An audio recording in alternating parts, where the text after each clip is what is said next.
Awesome. John Woolley in the house. Rest in peace. Make WODs great again. Rest in peace. Long live Wooly Meemeth. Let's go. You want to hear something funny? Arm & Hammer messaged Morning Chalk Up because he thought I was dead.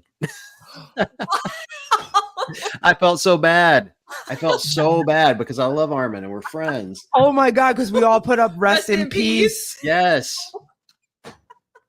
I'm like, bro, I'm still here. Dead. I'm good. He is such a good dude. He is such a good dude. That's crazy. Oh, poor guy. He's a dad and everything. He probably was in his feels for a minute. I felt guilty because I didn't think the caption was like clickbaity or because it said rest in peace, make WOD great again by John Woolley. Like I had written the article. That's funny. I thought it was self-explanatory, but he thought I was dead and I felt bad. Oh my God, that's amazing. Oh my gosh. Well, did you and Armin kind of come onto the scenes at the same time? Was he in first? Were you in first? And then you guys met through CrossFit? How'd you guys meet? He was way in first. So Armin goes way back to like Beast Modal Domains, Drywall era. He was part of the Naked CrossFitter, if I remember right. And he was like the first one on the scene with a podcast. And he got kicked out of the games and all kind of crazy shit. We met for the first time in Santa Cruz randomly. So I'd gotten invited to go out and interview Greg at headquarters. No. Let me back up. It wasn't that. I got invited by Greg after interviewing him to come out to one of his derelict doctor seminars. And Armin was there along with Justin, who used to own Morning Chalk Up. And I just ran into him at the hotel. Like I'd never met the guy before. And we just chatted and like kind of hit it off, you know, and he's a cool guy. Like he you know, somebody said in the chat, he was Hiller before Hiller. And that's absolutely the truth. Like he was the only person in the space that had balls enough to ask the questions we all wanted to ask. Like he just did not care at all. And he went hard. And I'm not afraid to say that. He went so hard on CrossFit HQ, on Dave, on everybody. He was fire. Yeah. And the thing about Armin though, is he asks smart questions. And that, you know, I mean, I think we have a lot of people, including Hiller, that ask smart questions, but he was the first one to really start to look at the business from like an analytical and like a micro level, like really trying to figure out what was broken and what wasn't working and what was working.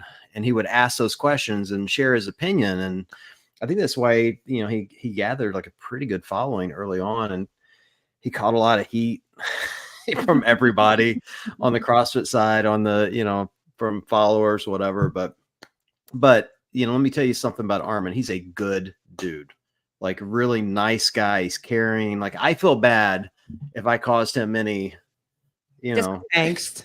Yeah. Like it also makes me feel good that he actually cared enough to worry that I was dead. So, you know, that's a little heartwarming. Yeah, he's a good dude. He was one of the first ones that we had the privilege of coming on here. Yeah. And he was so fun. It was just so him nice. walking around his neighborhood looking like a crazy person talking on his phone. It was past great. the garbage truck. That was the joke of the podcast. How many garbage trucks are going to come by when Armin's on our podcast? With that, hold on, let me just answer this. Judy Reed, he had a baby, and then he kind of just like bowed out. He did it. I think he might still do a dad page, but he does like jujitsu now. He's big into that. And so I think it was just because he was a new dad and he was kind of done with making CrossFit content. It's easy to get burnt out on. Yeah. He had done it for a long time. Yeah. Yeah. He was one of the only podcasts out at the time that was dedicated like that and actually cared about programming and whatnot. So yeah, I think he just felt like he did all he can do. I think he says it in our podcast.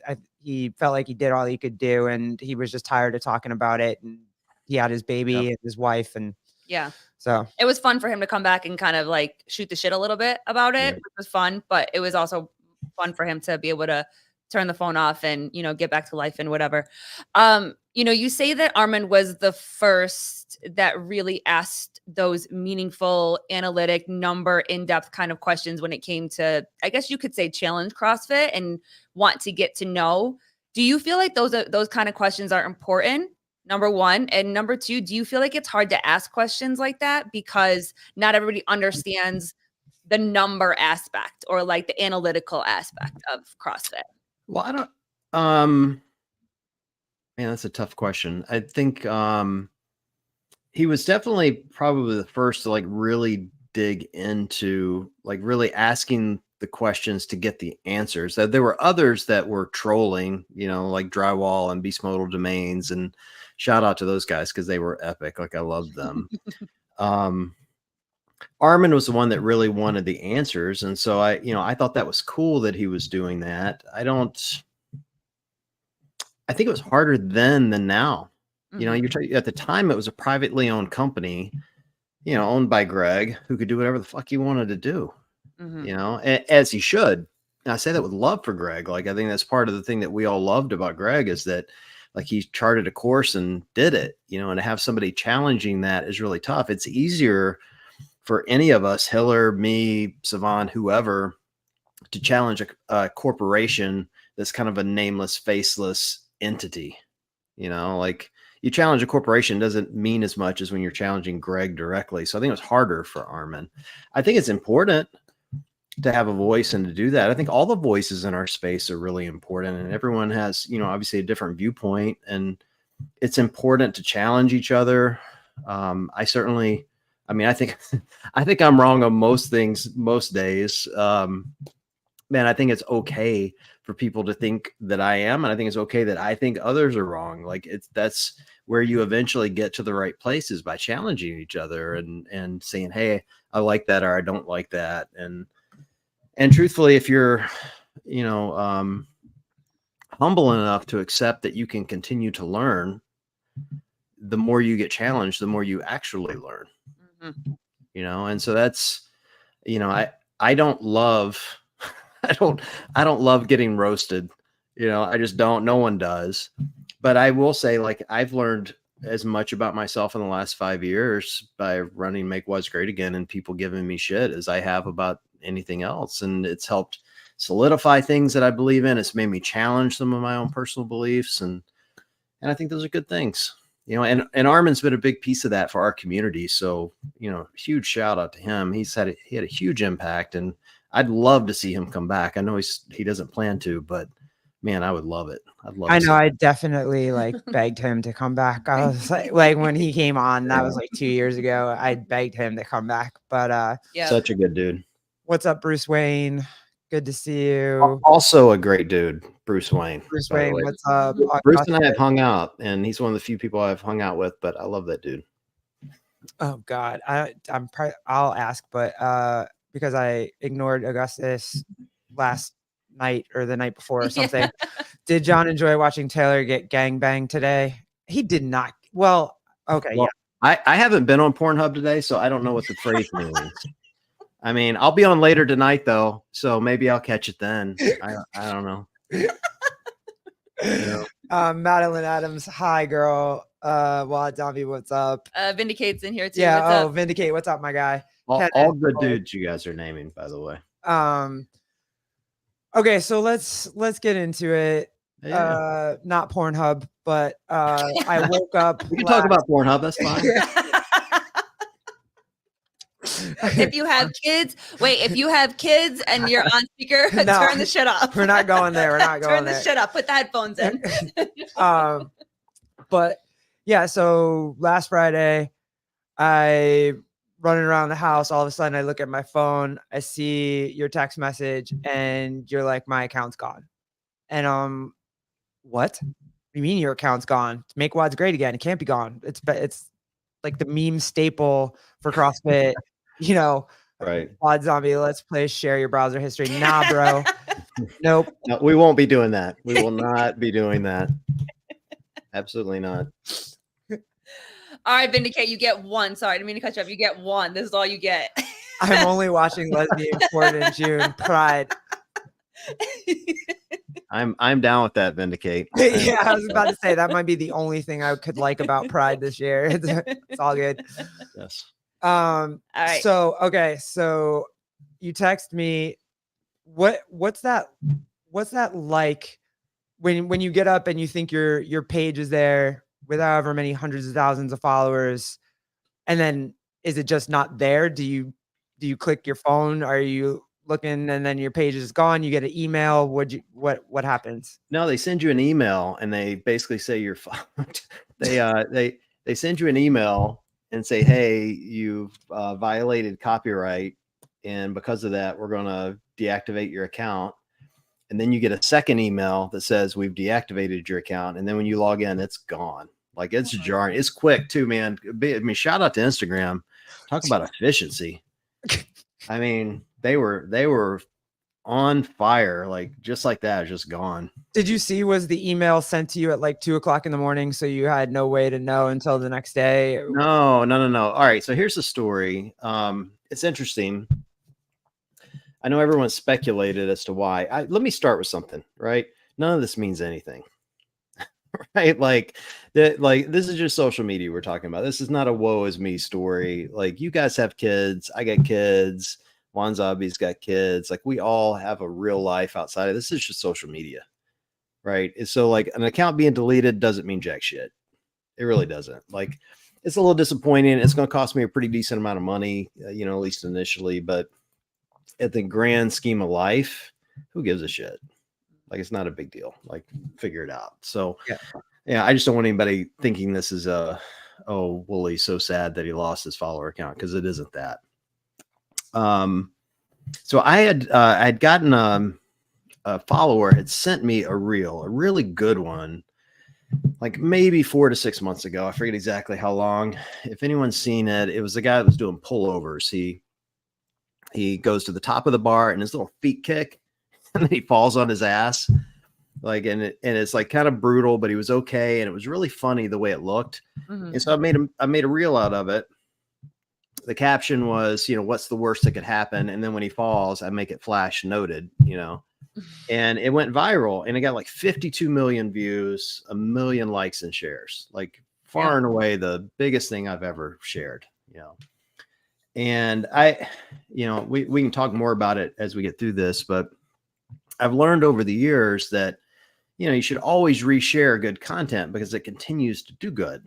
If it does well once, it will do well a second time. And so I've shared this one a couple of times since then. Well, one thing that I do when I travel, and I was going to semis last weekend, was I usually reshare stuff when I'm traveling, because it keeps me from having to create. Like, it's kind of a pain in the ass to like do two things at once. And so I was like, and they're still relevant too. Yeah. Like, when you reshare them, it's fun. Yeah. They're still relevant back in the new space that you're in. Yeah, exactly. So I was like, all right, I'll just reshare it. So I reshared it Friday morning, and like 2 hours later, maybe an hour later, I get an email from Instagram that I violated copyright on this post. And I'm like, what the hell? Like, this guy sent it to me and it's got his name on it.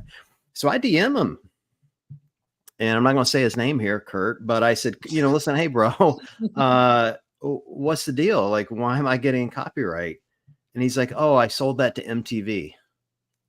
Oh. And he hadn't told me. Oh. Had I known, I never would have shared it. But like, the second it hit the air, MTV claimed it, and that was it. Done. So, I had, in a 5-year period, I had 2 copyright strikes. Now, it's my understanding you get far more than that, as a grace period. And again, as a 5-year period, so I have some guesses as to why they were so harsh. Like, here's my best guess, and I'm speculating. I don't know this for fact. I emailed them, I disputed it, got an automated response, and then I got an actual response from a real person. And my best guess is, like, they took one look at that name of that page and went, fuck this guy, and didn't even give it a second look, maybe, but again, who knows? The truth of the matter is, I violated their copyright. Like, it was a mistake on my part. Like, I probably should have known enough to email the guy and said, hey, now this is viral. People are going to be asking you to buy it. Let me know if you sell it. Mm-hmm.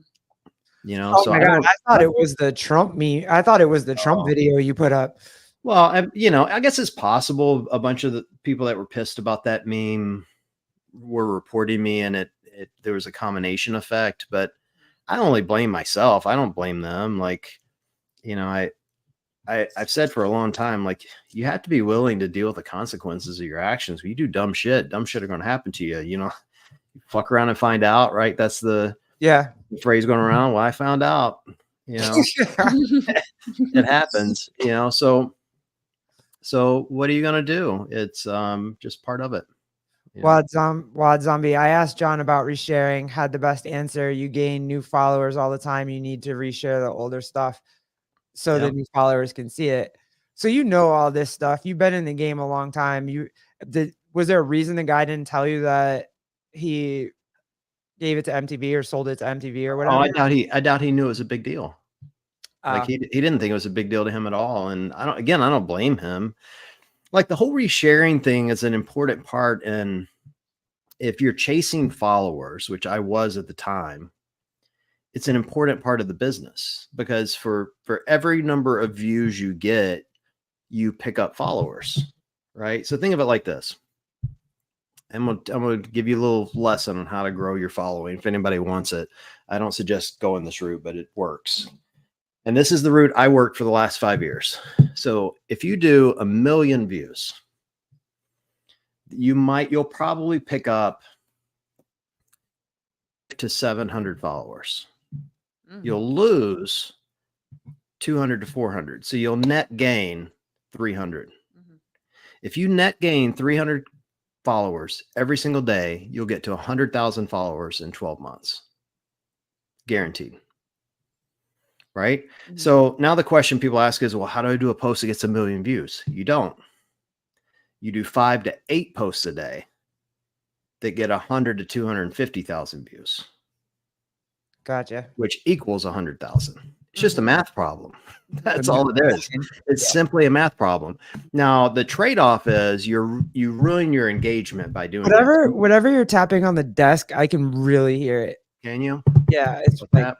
Yeah. Okay. So yeah, it ruins your engagement if you do that.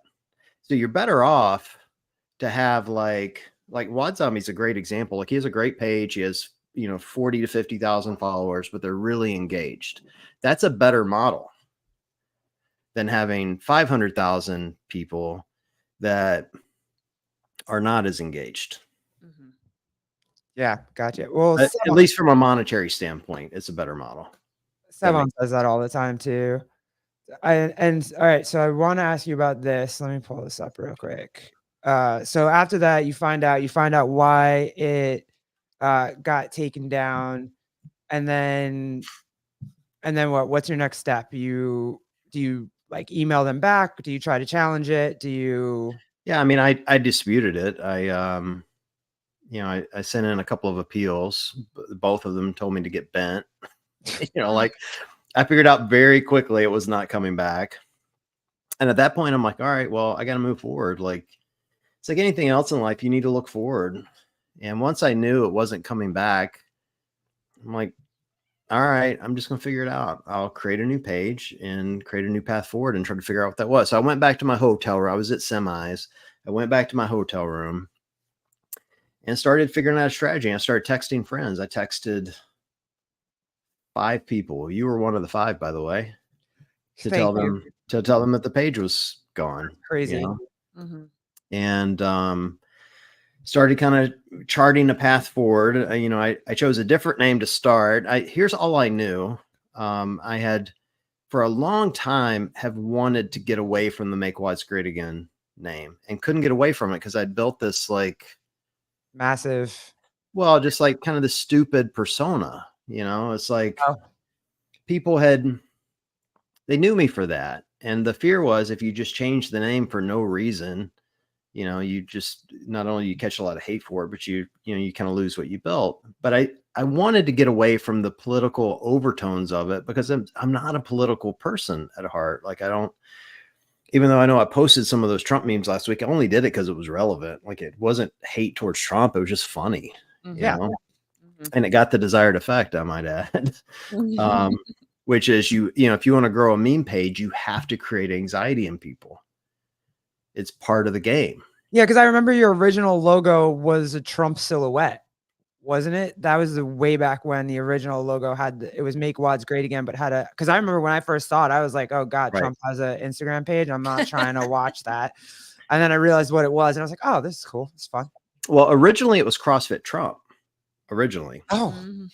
So when it first started, Trump wins the election in 2016. And so I'm like, it'll be funny if I create a page called CrossFit Trump and troll people in the voice of Trump. Think of like tweets about doing pull-ups with huge hands, right? Like all the crazy shit that Trump would tweet, I would just retweet, but about CrossFit. Poor Armin. Sorry, Yeah. Armin. It's okay. And then it turned into a meme page. And once it got to about 10,000 followers, I'm like, shit, I'm going to get sued either by Trump or by CrossFit, one or the other. I got to change the name. And so a follower reached out to me and said, hey, you should name it Make Wads Great Again. That way it feels like Trump, but isn't. And when that happened, every ounce of my being was like, holy shit, that's great. A great name. You know, it's catchy. And Trump was the president. So I knew I would pick up like all the Trump followers, so they would think it was a support when it was really just a meme page, you know? And that was very effective for a long time. You know, anytime I would post anything left leaning, all those followers would lose their shit, you know? Of course. Yeah. And it was pretty funny. But eventually it became so unwieldy. Like I wanted it to be about me and my journey and what I was doing and not so much about this faceless entity that was Make Wads Great Again, but I had no way to change it. So that's the kind of the blessing of the cancellation or whatever you want to call it, is that a chance to rebrand. So when I went back to the hotel room that night, you know, I told myself the only thing I want to make sure of is that my name is in this somehow. Yeah. Because I felt like I messaged a few people. I messaged you, I messaged Nikki, Danny Spiegel. I forget who the other two are now, but I messaged like just a few people and said, hey, do I have enough name recognition that I could pull this off? You know, and I think the vote went 3-2, for whatever that's worth. And I was counting myself in the vote. So I'm like, all right, I'm putting my name in it. Yeah. And so I just wrote it out on paper, memes by Wooly. And then I wrote the initials because I know eventually it's got to go on a t-shirt or something. And it was MBW. And I'm like, shit, that looks like the BMW logo. That's cool. It did. Yeah, that's what I thought first. Yep. And there was a little part of me that was like, well, I'm getting canceled for copyright infringement, so I might as well just do it a second time. Fuck it. You know, like might as well have a second one. Just pick the biggest car maker on the planet. And so I did that. And that was, you know, fine for a few days, but I didn't love it. Like in my being, I didn't love it. And somebody came in the comments. I didn't love it either. I'm glad you switched. Yeah. Well, it just wasn't like, it just didn't feel right, but I needed something, you know? And then a couple of days ago in the comment section, somebody was like, man, you missed an opportunity to call this Woolly Mammoth. And I'm like, holy shit, that is it. Like, again, just like the Make Wads Great Again thing, every ounce of my being said that is right. Like, it's funny, it's cute, it's got my name, it doesn't have anything to do with CrossFit, it doesn't have anything to do with politics, it's just about memes. You can cover any topic you want to cover, but you're still in the space, you know? And I was like, it's perfect. And truthfully, like my whole life, people have made jokes about my name. You know, they Woolly Bear, Woolly Mammoth, like all of that. And I'm like, it's perfect, you know? And so I went to see if it was available. And by the grace of God, like literally every platform that could have had it, the name was available, including the URL, which I immediately bought, you know? So awesome. Yeah. It was hey, cool. Augustus, I did not kick him. He knows. I told him beforehand. He's not kicking me when I'm down. My vote was for the Woolly Mammoth. Well, here's the thing. I'm not down. I mean, I appreciate the comment. And, you know, I've had some people say that to me, but I'm really not. Like, who gives a shit? This is just social media. Like, follower accounts are cool. Like, it was fun to be able to say, oh, we got 500,000 followers. But at the end of the day, like, what was it really getting me? What's it get any of us? So You know what I mean? I know that you were saying that you were already starting to feel like disconnected from the Make Wads Great Again. There, you were looking for something else, more for yourself, more individualized to highlight you, the person. Right. Now that it's gone, do you feel any of those sadness, like the little part of your identity is gone? Or like, I know you're like in the process of, and I love in a way that you've kind of changed the name a couple times, even within the last couple days or a week or whatever since it happened, because it shows that it takes time to kind of get your feet back underneath you when something big Right. like this happens. So do you feel like you're missing part of yourself now that you've officially, like it's officially been removed, it's officially been taken? Not really. I've certainly had sad moments. The hardest moments have been when you lose it, you lose all of those connections. Like I can't tell you how many friends I've made online that I was following that I've got to go find now. And I have like kind of one of those weird memories. Like I usually remember people by their screen name, not their actual name. Mm-hmm. I'm like, oh, hey, bearded panda, how you doing? You know, like it's never an actual name. Actually, I know Wad Zombie's actual name is Nick. You know, he's one of the few though that I know by name. You know, and so that part has been a little sad, a little of having to like go back and like find that and have people find me again. You know, but otherwise, no, like no identity crisis issues. Probably the only part of that is I invested a lot of money in the brand. I trademarked it, which is expensive. And I'm going to hold on to that trademark. I mean, you know, I'm not gonna let somebody else steal it. Yeah. And I've spent a lot of money on patches, t-shirts, you know, so I've got like a whole closet full of t-shirts I can never really wear again unless I'm just vintage. They're dying vintage. to go old school. Yeah. They're vintage. Or you could do it like you know, those stores that used to put the t-shirts in like the plaques or whatever, you could put them all in those plaques and put them up against the wall. And maybe that can be like, you know, when you do your She's podcast redesigning and your stuff, house. Right. whatever, like, so you still got them. Yeah. Them anymore. Well, my merch never sold that good. Here's the thing, like the patches were really cool, but for whatever reason, the rest of the stuff didn't. You know, it was like it probably would have sold better, assuming Trump wins the next election, which he likely will, or you know, could. I probably would have had an influx of sales because people liked it when he was winning. Auction them off. Yeah, right. People might be willing to spend the money for them.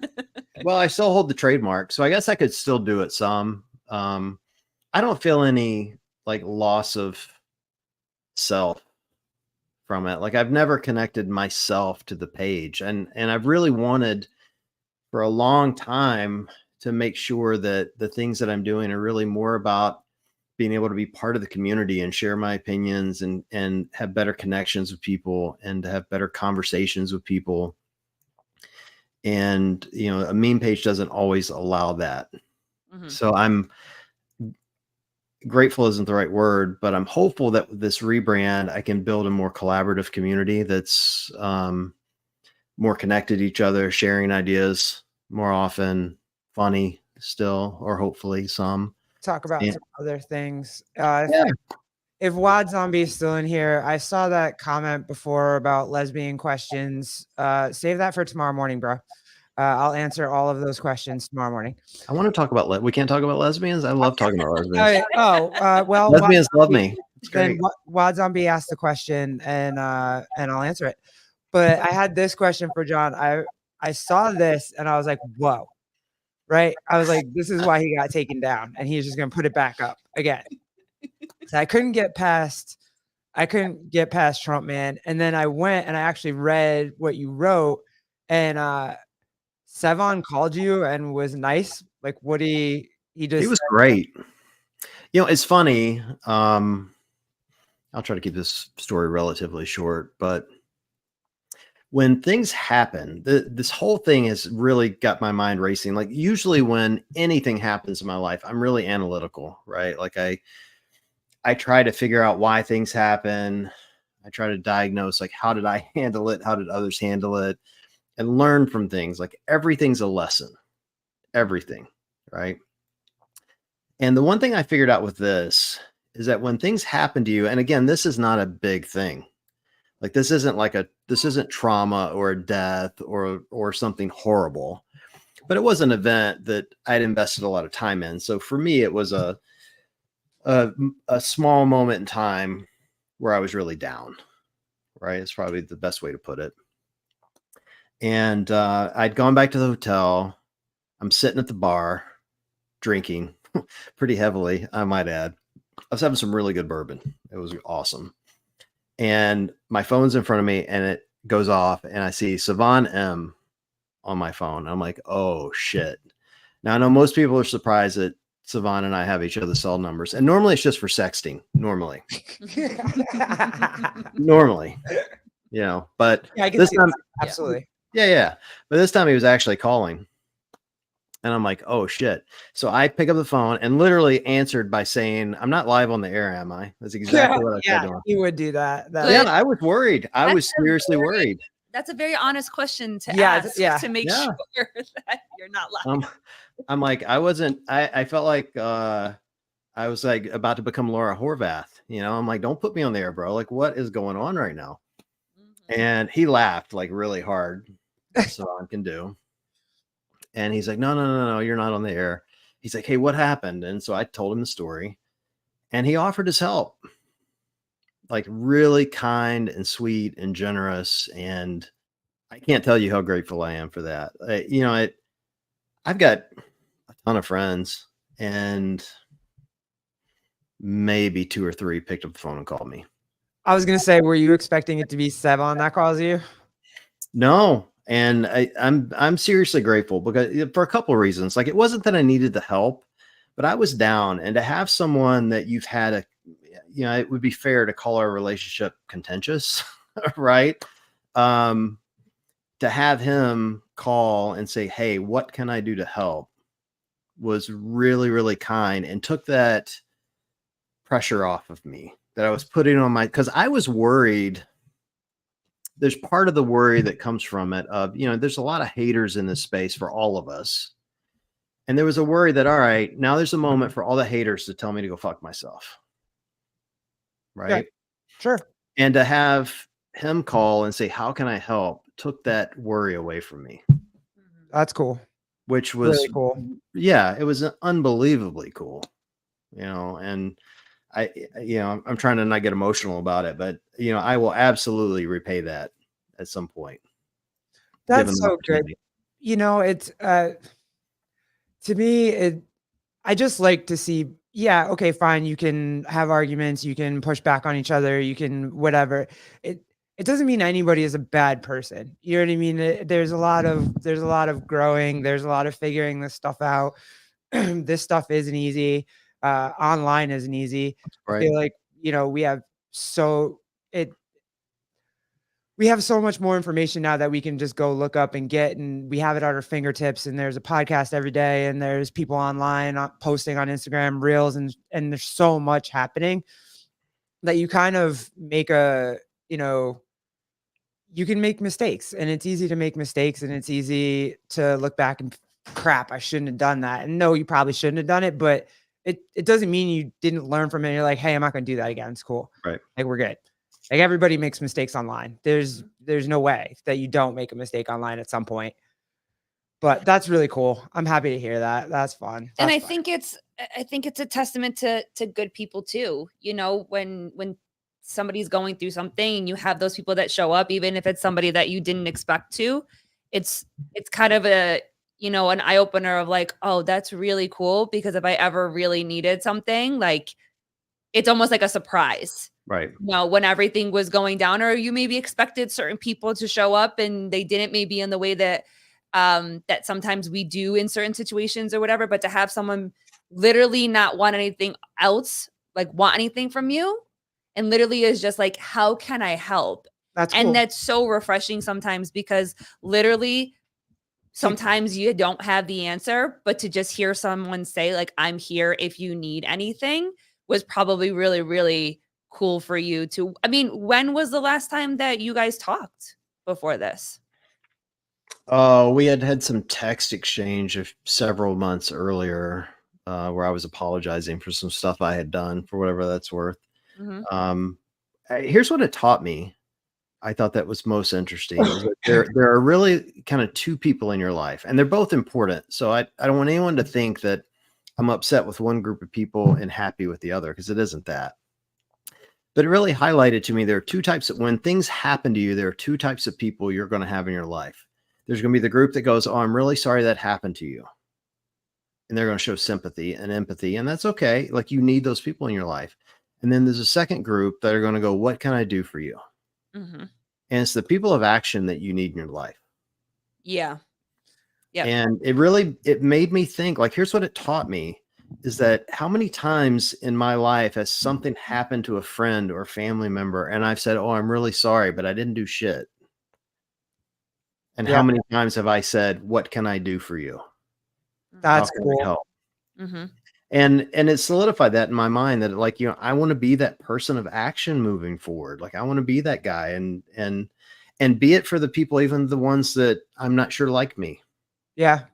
Like, yeah. So I thought it was really cool, really genuine and honest and caring, and it meant a lot. It also highlights with these two groups of people that you talk about, is you have the ones that keep you stuck, and you have the ones that are helping you move forward. So it's the what can I do for you, but also, like, what are we doing? What's the next action? Do you need me to help hold you accountable? How are we moving forward? It's good to have those moments, but sometimes I think what happens when things happen and life changes so much and we're in these darker places, that sometimes people keep us there versus allow us or open the door so that we can start to see the light and, like, pull us through. And it sounds like that in this situation, he was very much one of those people that opened the door for you and was like, "There's still light out here. Let's get on this side." But you still were able to have those moments where you got to grieve what happened and process what happened and be down, like you said. But now you're moving those, moving forward. So yeah, I had a few people that did that for me. Danny did that for me as well. And Nikki, obviously, like, two of my besties. Everybody hates it when I say that, but it's true, and it's important to have people like that in your life. And so, in this, what we're talking about here specifically, I expected it from Nikki and Danny, because they're dear, dear friends, like basically like sisters to me. But when you get it from someone that's unexpected, that's really meaningful. Yeah. Very cool. And so that's a big lesson for me, is like, can I be that meaningful person for others in the future? And I'm, if I ever get to repay it, whether it's to him directly or to a third party, it'll likely be a third party. I intend to. I mean, it's a good lesson to learn. That's so cool. I love everything about that. Hold on, because you asked for it, John. So now there's a ton of lesbian questions in here. So. Yes, let's do it. Kenneth Lab, I know exactly what show you're talking about. We were not the drunk lesbians, the drunk lesbian couple that called in on the live show once upon a time. I listened to that too. It was funny. You're talking about Savon's show? Yeah, Savon's live show. No, I don't call into Savon's. No, it was definitely not us. That one was not us. Rename the page, Make Drunk Lesbians Great Again. Yeah, there you go.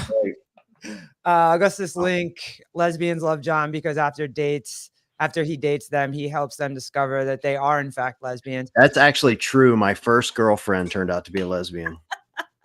That's 100% fact. I turn people. I mean, it's impressive.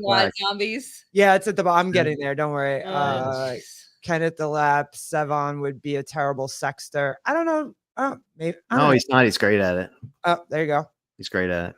Oh, here we go. Wild Zombie. It won't let me. Can you pull it up? I don't know how to go up. Oh, how do you go up from the comments? Just scroll. It will not let me pull it up, dude. I'm sorry, but I'll read it. Yeah, just read it because I want to know what you think about the loud moaning of lesbians while scissoring in porn. How good does scissoring feel? Make scissoring great again. That could have been a good great name. again, bro. Yeah. Was it ever not great? I mean, that's why it wouldn't be a good name, because it's always been great. I would just say that you need a lot of fitness to be able to make that work. So find a really good lesbian CrossFitter and ask, because I am not fit enough to make that happen. What else was that? I'm walking away from this podcast tonight with a lot of mental images I wasn't expecting to have.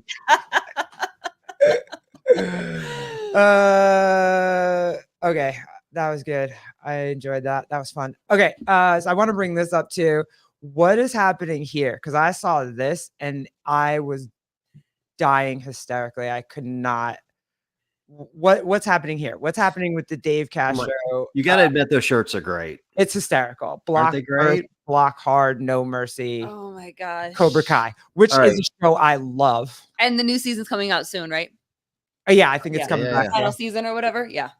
Is Trish here? Hi, Trish. Hi, Trish. I love Trish. Oh, yes, Trish. Speak on the scissoring question, please. Go ahead. Feel free. I will read it. Okay. Trish needs to make sure she follows the new page so we can talk about guitars. On the old page, she would message me and we'd talk guitars. Yes. So when Savon called me and we were joking around, he's like, "Hey, good news is Dave doesn't have you blocked anymore, so you can see his page." And I laughed about it. I'm like, "Oh, you're right. That's awesome." And I put it in the first post, and within 2 hours, Dave blocked me again. Just like that. I'm like, holy shit. That's awesome. Do you get a notification for that too? No, he put it in his story. Oh, damn. And you know, people send me everything. And like the people started sending to me. I'm like, are you kidding me? And I looked it up and I'm like, sure as shit, I was blocked. I'm like, man, I didn't know whether to be pissed off or really impressed. And at this point, I'm just really impressed. Yeah. I was like pissed off for a second and I'm like, no, that's pretty brilliant. Like, good for him. Like, why not? Yeah. Right? Yeah. Why not? Like, are these shirts really up to buy or is this just no, they're on Barbell Voodoo and they print to ship. So if you order one, it'll ship tomorrow. That's amazing. Yeah. They ship like right out of the gate. Matter of fact, I probably shouldn't say this on the air because I don't want to know. I ordered 2 myself and I'm going to ship one to Dave. Swear to God. You're going to send him one of these shirts? Yes. That is absolutely. I'm here for it. I love it. And he's gonna love it. I think he's gonna love it. Pretty boss if he actually wears it and walked around in it or whatever. That would be a very, very true statement. Hey, look, I've said for a long time. I have dozens of episodes live and on the air. People can go back and verify this, where I've mentioned what a fan I am of Dave's programming and what he brings to the community. I still don't know why I'm blocked for whatever that's worth. No idea. But it's funny, like all it does is elevate me. It's like it's great for my street cred and doesn't really give him anything. So it's like a gift. Well, I was going to ask you because I know that it was posted in his story, right? Or whatever. There was something that was posted, or was it yours maybe? Or I saw it in someone's story that he blocked you again and then reshared it, I think it was. Right. And that's just like a fantastic marketing strategy. Like it just gets more eyes on you. It did it for Armin. When Armin got thrown out of the games, didn't everybody just fall in love with Armin like overnight? First of all, I want to recognize that Wad Zombie said I should send him an extra small, and I wish I had thought of that. That would have been phenomenal. Send him just a tiny little baby shirt, you know, that'd be the best. Let me just, what's up, Jody? What's up, Rosie? Someone sent, I don't know if they're talking to you, but someone might have sent you a pic. Yep. I'm not opening any pics. Well, I don't know. After all this lesbian talk, maybe I should. You might. You never know. No, look, I had multiple people that messaged me that said, "Hey, I found out about your issue through Dave's Instagram." So again, like it sent people to me. You know, it's just a weird thing. It's like I don't know what it is. I had somebody really. I'm not going to mention who they are on here. I'm not. But somebody really notable in the community called me today to tell me what a good guy Dave was and that I shouldn't be mad at him. I'm like, I'm not mad at Dave. Like, not even a little. I like Dave. I think he's really good at what he does. He's super talented. Like, I'm not mad at him. You know, I should thank him. Like, it gives me street cred that I don't deserve. Yeah. So, like, all the meme pages should be begging to get blocked by him because it gives you something to talk about. Everybody's doing it right now. Taylor needs can I say the name? Yeah. Taylor wants CrossFit to say his name. You want Dave to say your name. Everybody is like, hey, call me daddy. I like it. I'm here for it. Let's go. I mean, usually isn't it like keep my name out your mouth? And it just seems like more of the story is, can you put my name back in your mouth and just talk about me all the time? Think about it. Every time somebody blocks Hiller, it becomes a story. I said name. I didn't say put me in your mouth. I said put your name back in your mouth. I mean, think about the most, at least within this space, people that have gotten famous through doing dumb shit, right? It's all the people that have blocked Hiller. It's Sporty Beth, Bryce, like who had, I don't know if they intended to become part of the story, but like you become part of the story. And so this is just a little story of me and Dave. We don't even know each other at all. You've never met, never talked, never? I met him one time. We didn't talk. I just did a workout with him. He was a great coach, by the way, like terrific, one of the best I've ever seen. And he's a great runner. He smoked me on a trail run. Like it wasn't even close. And I'm a pretty good runner. It was not even close. But I've never really interacted with him. Like I don't really know him in any stretch of the imagination. So that's what makes it funny to me. We don't know each other. I've literally only had one other person notable within the CrossFit space ever block me. And so that's what makes it great. Hi, Augustus. Love you. If that's what that means, see ya later. Okay. So what's up next now?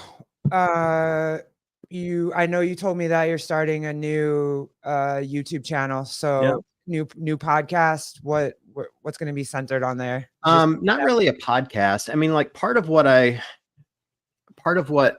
this has done is to make me just like take a step back and go, where are my biases? Right? Like I've been I hate this term. I fucking hate it. But I've been a safe space for CrossFit. Well, hold on. Before you continue, many people say that. Why do you hate the word safe space? I hate the connotation. It's like the same reason I hate the word woke. Like I think it's overused. It's just overused. Okay. That's all. Like it doesn't offend me. It's just overused. Like people use it because they don't understand what it means. You feel like it's lost the actual meaning of every time somebody calls me woke, I'm like, dude, you're so fucking dumb. Like you don't even know what that means. Like you don't know me. You do not know me. Like trust me. If you knew me, you would not call me that. So it's just overused. But I have been that for CrossFit. Like anytime they get bad press, I'm the guy messaging Don going, why don't you come on the show and talk about all the great things you're doing? And that's not bad, right? Because they are doing a lot of great things. Like I think we're all CrossFitters. We think there are thousands of great things this company does for people. We all agree on that. Like I wish we agreed on that more often, if I'm being honest. But I'm the one willing to say, hey, why don't you come on? I'll let you talk about all the good stuff, and I'm not going to throw hardball questions at you. And, it's just made me stop and think, like, why am I doing that? Like, I love this company. I'm heavily invested in this company. I have tens of thousands of dollars invested in my affiliate. Why would I not challenge them to be better? Yeah. That was going to be my next question as to why you felt like you needed to not ask the hard questions before. Well, I think there are a lot of people asking hard questions. You've got, Hillard, I think does a really good job of that. I don't think he gets enough credit actually for asking smart questions. I think people view him as a flamethrower when I think he's actually asking some really good questions, and so I've looked at it and like, well, why am I trying to be the opposite side of that? Like, why wouldn't I be doing the same thing? Not what he does. Hiller's in the chat. What's up, Andrew? Hey, Hiller. He's everywhere. He is everywhere. Yeah, I mean, look, he does great work. I'm not sucking up to him. We're friends, but I don't. Hiller. Hello, the pretty Hiller. The pretty Hiller. Yeah, the pretty Hiller. I don't want to be like, I don't care about the sport. It doesn't mean anything to me. It never has. But I have a lot of concerns around the way the business is run and what they do. And I don't see a lot of people talking about that. And I'm like, why am I not talking about this? So, part of it, I'm like, with the rebrand, I don't have to just do memes. Maybe I should have a YouTube channel. And I'll tell you why. So to answer your question directly, so Nikki and I have been running Kettlebells and Cocktails together for 4 years or so. I love Nikki dearly. She's like a sister to me. She works for CrossFit, right? She's a sideline reporter. And I'm not going to put her at risk by bringing people on and asking questions that are going to make them look at her in a weird way and make her uncomfortable or challenge even her viewpoint on what CrossFit is doing. Like we're close personal friends, and I wouldn't do anything to hurt her. And so it sounds like you kind of want to break out of, having to play the role and ask the questions that maybe CrossFit HQ might want you to ask them, and now start asking questions like that you really want to know the answers to, that are more maybe not what they would like for you to ask them. Yeah, so I think Kettlebells and Cocktails can continue to be this kind of lifestyle family, talk to people lighthearted, have fun, talk to athletes, talk about their families and their kids and our babies and the stuff that goes on in our lives that we all have in common, right? Like a commonality show. I want to do this new show that I'm calling Constantly Varied Conversations, where I can do opinions, just myself talking, about the things that I'm concerned with, or I can bring on thought leaders within the space and talk about the things they're concerned with. Like, so next week I booked Emily Kaplan, who's from the CrossFit book. You guys know her, right? Yep. She's brilliantly smart and has a ton of opinions on what's going on in the CrossFit space. And so she's going to come on next week and be my first guest and have an opportunity to talk about, some of the things that she sees going on. And my hope is that people will look at this as a respectful space that's going to challenge CrossFit to talk about the issues that are at hand. Whether they choose to do anything with it or not, it's on them. I'm awesome. Like, it's not my place to tell Don how to run his business. But I do want to be the guy that's saying, hey, here's something you should be looking at,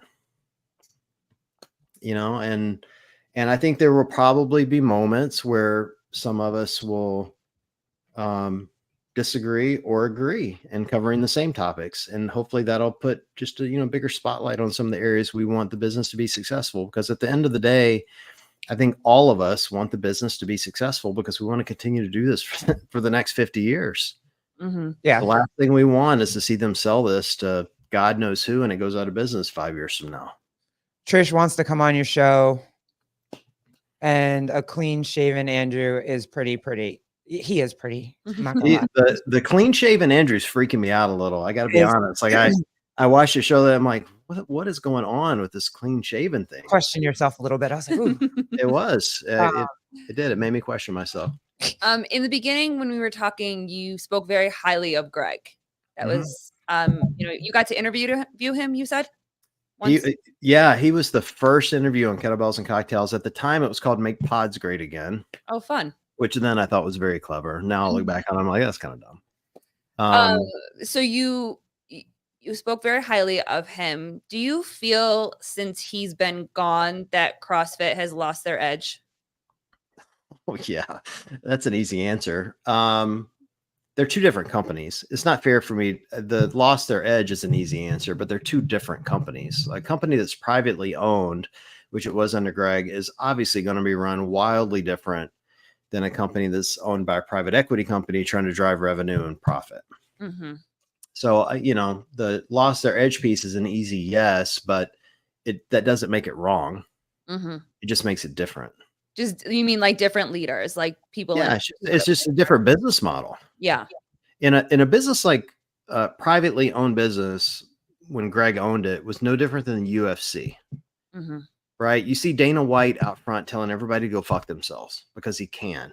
And they're wildly successful. But if they sold that thing to God knows who, let's just say sell it to Berkshire, you'll never see that again.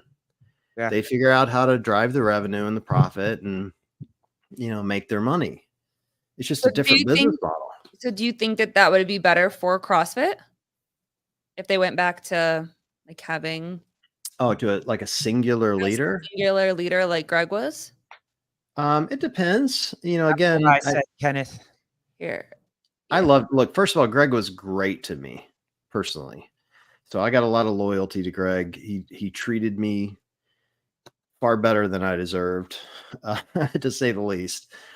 So I would be hard pressed to say I would not be very happy to see Greg running the organization again, but I think he seems to be really happy doing what he's doing. So, it's not something I got to spend a lot of time opining on. I think that, they're just two different.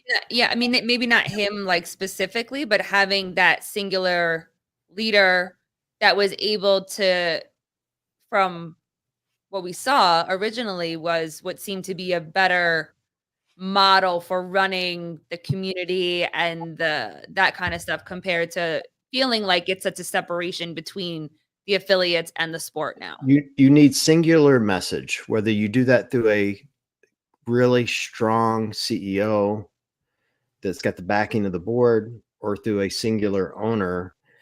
I don't personally believe it really makes a monster difference. You need a strong, singular, consistent message. The reason why Greg was so successful, one of the many, was that when he picked a direction, you could guarantee you were going that way and you weren't changing. It was his way or bust. I remember distinctly, I don't even remember what the question was. I asked him on kettlebell on Make Pods Great Again at the time, but I asked him some softball question and he answered, you know, John, we sit in possession of the solution to the world's most vexing problem, which is to solve, you know, chronic health or, you know, whatever his answer was. Disease. Chronic disease. That was it. It's so elegant. It might be optimal. That's his phrase, right? I love that about him because he answered that to every question answered to him. Anyone that would ever ask him, that's what he would say. It never changed. Yeah. Singular message, never changed. You knew what you were getting. Yep. Everyone knew what the marching orders were, and we all did it. Yep. And that's what you need. And, you know, I think what we get currently is a lot of, well, we're talking about and we're thinking about and we're working on, and God bless them. They're trying really hard. They're trying a lot of new things. You got the town halls and you've got the affiliate panels and all these things they're doing. And they are working very hard. So I don't want to, you know, downplay what Don and his team are trying to do, but it's really murky to those of us in the field. And I think that's what people miss about Greg, is that he was so specific that we knew what we were doing. Even when he rolled out that stupid, ugly fucking couch, like it's a true story. So he called me and we were talking about some stuff. I'm like, hey, I want to come on your podcast. I want you to come on my podcast. He's like, I'd love that. That's great. I'm like, one caveat, I want to do it on that couch. The couch. I remember that. Yep. And he's like, absolutely. Because he was all in on it. And that thing was like, even looking back on him, like, what was he thinking? But I don't even care, because he was so confident that it was the right thing to do that I thought it was the right thing to do. Well, because that's one of the biggest and clearest messages that anybody could understand. Yeah. You know, because many people say, well, I can't work out because I'm injured or have health problems and whatever, but it's simple everyday stuff. Can you get up and down off the couch by yourself? Can you pick something up off the ground and put it away? Like, that is everyday fundamental living. As an affiliate owner, do you feel like that there's a little bit of a lack of trust in the new owners and the new team that's going on, versus feeling like you had a lot of trust for Greg? Well, I did and do have a lot of trust in Greg. I do have a lot of trust in Don. I think Don is a spectacular human being, like a really, really good guy. I think Dave is too, for the record, and Nicole and the rest of the leadership. Like, they've got some really solid leadership there. I think the question you're asking and what you're describing is, why has the trust broken down between when Greg ran the company and now? And you had that window of time when Eric was running the company, and it only takes one break of trust to really ruin it for a long time. Like, it's kind of like, I don't know if you guys have ever been cheated on, but it's like being cheated on. It takes a long time to come back from that and to forgive and to forget that it happened. And you never really forget. No, it's broken. It's broken. And I mean, you can do the work to try to mend, but that trust will always be broken. There'll always be that broken trust. Yeah. And so I think it's hard for people. Like, they look back on it and, you know, Eric came in and made all these promises and it was never delivered. You know, and I think people are still to this day struggling to determine whether or not, you know, the current regime is going to be able to deliver on it. And it just takes time. It really does. I genuinely believe that Don is well-intentioned and working his ass off.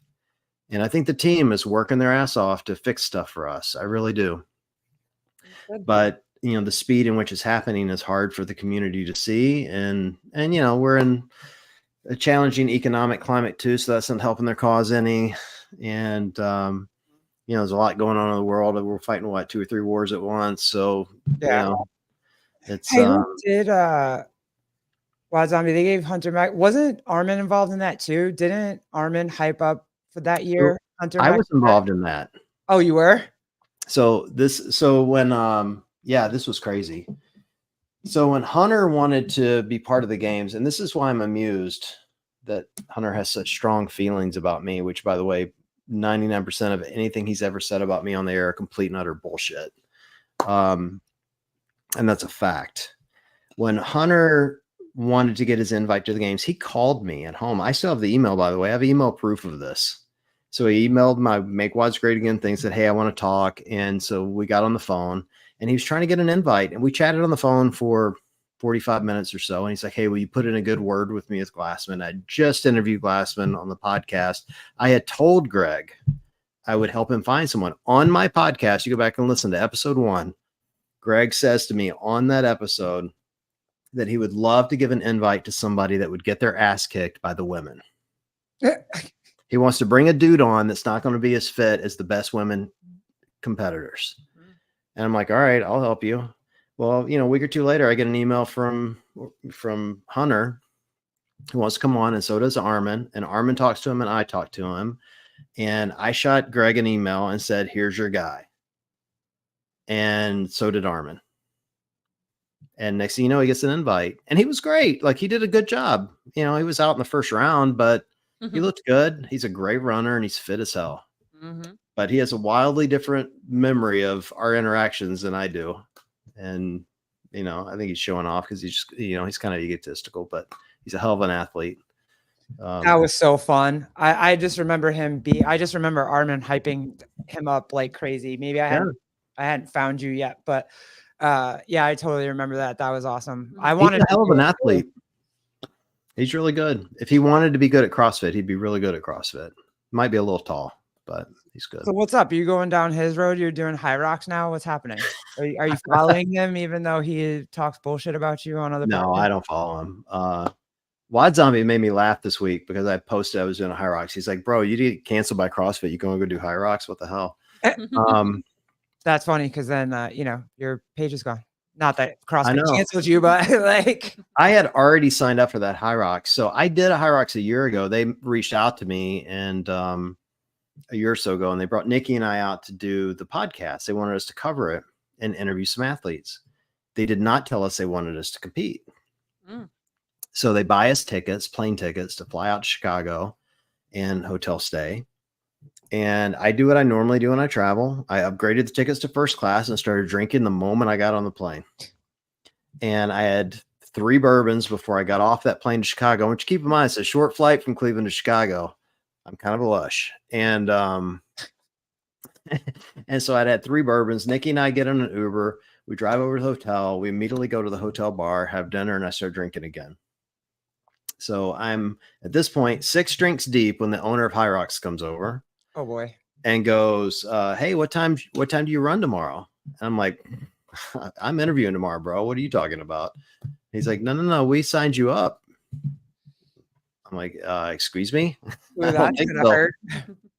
Yeah. So fortunately, I brought my workout gear because I kind of work out anytime I go somewhere, and I couldn't really say no. And so I was signed up for this High Rocks without knowing it. And Nikki and I both ran it, and it took me forever. And I was dehydrated as hell. I literally had the chills like 30 minutes into this race. That's how bad dehydrated I was. But I somehow survived, and it was fun. A buddy and I were talking the other day. We wanted to do something competitive. I'm like, hey, I did High Rocks once. I'd really like to redeem myself. Like, I'm a better athlete than I showed in that race. I'd like to do it again. And so we signed up. And we're going to go do it in November. So it should be fun. Awesome. Cool. Yeah, it'll be fun. The last little bit is just what's up next? What's the plan for the meme page? Is you going to stay strictly CrossFit stuff, or are you going to branch out? Because now it's not really, I mean, you can put anything on there now. Well, look, I think you do what you know, like CrossFit's what I know. It's what I don't want to say I'm good at it, but I understand it. Right. So You're good at it. yeah. And the people that followed Make Wise Great Again want that. So I'm going to continue to talk about fitness and CrossFit and the trick to a good meme page is relatability. Mm-hmm. You want people to look at it and go, oh my God, that's me. Actually, here's what you really want. I want you to go, Colleen, this is you. And you send it to her. Oh yeah. Completely. And then Colleen looks at it and goes, oh, this is two of my other friends, and sends it to them. 100%. Yeah, that's how I you sent her grow, all right? the ones that are like Masters athlete with RX athletes because she's the RX athlete and I'm the Masters athlete. So yeah, so my plan is to continue to do, or to continue to try to do relatable content that people enjoy in whatever capacity that looks like. I want to share more from the podcast and from the YouTube channel. I want to do more stuff like this where I'm elevating others because I feel like that's important to me, to help others grow and have a voice in the community and to do things. And I really just want to build a more collaborative approach. Like I mentioned this to someone the other day. I'm using kind of Hiller as my guide. He messaged me and he's like, how long is it going to take you to get back to 500,000? I'm like, never. And he's like, well, I got back to my number in 9 months. So that's the benchmark. And I think I said to him, I don't want to get back to 500,000. I'd rather do what he's done, which is have 50,000 fanatics over 500,000 people that are apathetic. Mm-hmm. It's potent. It's so potent. Just the way that all of the fans just they're there to support them. They're there to support Hiller. They're there to support Sevon. They're there, they're there to support. It's not just I'm gonna check this podcast out 3 weeks from now. No, you're watching it. If you're not watching it live, you're watching it later in the afternoon. I mean, we feel that, and we're a much smaller podcast. Yeah. And I'm just looking at it's crazy. Kind of the lap, and Papa Birch. I don't know if he's in here, but Papa Birch and Judy Reed and Jody, those were our first official. That literally the first time we went live, Papa Birch was hanging out in our chat and was the only one. Yeah. So when you have those people, like Augustus is now, Vindicate now, Ken the lap, my dude, they're always here for us, supporting us or whatever, and it's really cool when we see the people still show up every single time, like you said, versus having all of these people that you don't even know and there's really no connection. It's just a number. Right. Well, I think that's the thing is I want to make sure that I'm building a community of people that want to be together and to challenge each other and to just do fun stuff. That's kind of it. All right, PK, settle down. We know you're the most famous. I got you. I do want to answer Ellie's comment. Yeah. I'm doing Chicago, not Dallas. And now there's no chance I would go to Dallas because Ellie is so fit. I don't want to be in a room with her. Right?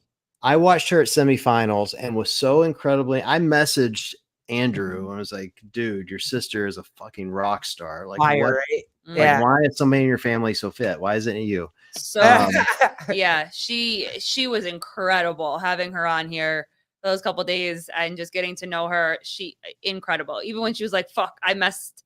It wasn't my plan or whatever. We're still like, you still crushed it. Amazing, dude. Still crushed this. It was so cool to see. Games athlete in waiting. Yeah. Guaranteed. Like you could see it. Guaranteed. Like for sure. Next year, maybe the year after. I don't know how quick, but rock star, so good. So I am not going to Dallas to do High Rocks next to her. No chance. Hi, Miss Masters athlete. And then I think PK asked, you can correct me if I'm wrong, PK, which I know you will, but I think he asked, what's your definition of good bourbon? Because I think it was Corey. Was it Corey? Okay. Corey, when the page got deleted, I was drinking Four Roses, which was really good. I also like Zombie always in here giving out the compliments. I can also mention she's super hot. She was super hot. And I mean that in the most respectful way possible. With all due respect. You just have to say all due respect, you're smoking hot. You're the hottest chick on the show. Absolutely. Four Roses is great. Booker's, Basil Hayden. Those are all good. The last thing I wanted to answer to your question around what's next for the page is I think this is a real opportunity to build a community. I said this to Sevon. I hope it's an opportunity to mend some fences. I think all of us and I take all responsibility for my issues. We take this really seriously. I think, maybe it's an opportunity for me to take it a little less seriously and have some fun with people and appreciate what they're doing and, get back to the community. So we'll see. That's cool. Cool. Who else did I? Rosie. Sorry, I love you too, girl. You're an OG. We love you. We love everybody. Just hang out with us. It's fine. Yeah. You guys have a great show. Like It's every fun. time I watch your show, I think about how much I appreciate how much you guys seem to really love your listeners and the guests that are on. And that's actually kind of rare for podcasts. It is. It's rare for podcasts. Like usually, like most of us that do this, our egos are so big we can't see past ourselves. And I think you guys do a really good job of focusing on your guests and like making it a fun experience and just a conversation, not just a interview. We're learning too. And like I said before, I think it's really cool to be able to just be like, hey, oh man, I messed that up. Let me try to correct what I just messed up. And it's a good time. It's fun. I like it. I get to meet so many people. I just got to talk. I met, and now we're friends with Ellie. Ellie hangs out with us all the time. Just got to talk to Ariel Lowen. That was super cool. Yeah, she's the best. She's really cool. So Jody Lynn, Glinton Things is my safe space. Well, I mean, it was important. Philip Kelly, love is love. We're not recognizing Pride Month right now. Yeah. Philip Kelly.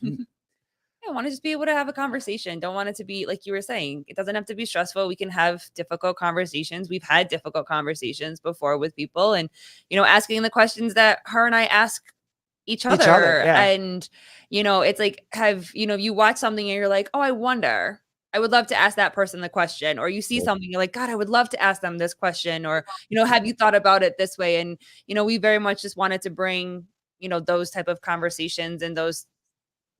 Just to hear, and it seems to be working. So we'll keep doing what we're doing. This is fun. We got to do this again. And thank you, man, so much for reaching out. And you taught us a lot this week. I have never seen so many reels and stories go. I'm like, how is he doing this right now? I'm still flipping bacon and like I smell like bleach and cheese at this point. Like, what is happening? But it was very cool, and I really do appreciate it a lot. Damn, I didn't think this show could get any gayer. Yeah, I try, dude. I really do. I try. I could make it gayer if you want, Travis. I promise you. Thanks again, Travis, for these shirts. They're amazing. They're so awesome. I really appreciate that too, dude. Thanks, Mr. Woolley. Anytime. Always love talking to you, bro. Yep. We'll do it again. More lesbian, less rest in peace and worrying Arm & Hammer. That would be fun if you could get Armor to come out of the dark and we could have the two of them on. Oh, should we just like DM bomb Arm & Hammer? That would be fun. Hey, you guys book Armin and I will be back on a heartbeat. I love talking to that guy. We always have fun together. Oh, that'd be fun. I'm gonna work on that. I'm gonna see if I can get him to come out of the woodwork again. Yeah, you did last time. So I'll try. Super fun to just chat with him, and but only if he walks outside again. And we'll make it a drinking game. He has to walk around every time the garbage truck goes by. Yeah, seriously. Perfect. All right, guys. Thanks so much. Thanks so much, John. Appreciate you. All right. Deuces. Am I ending this?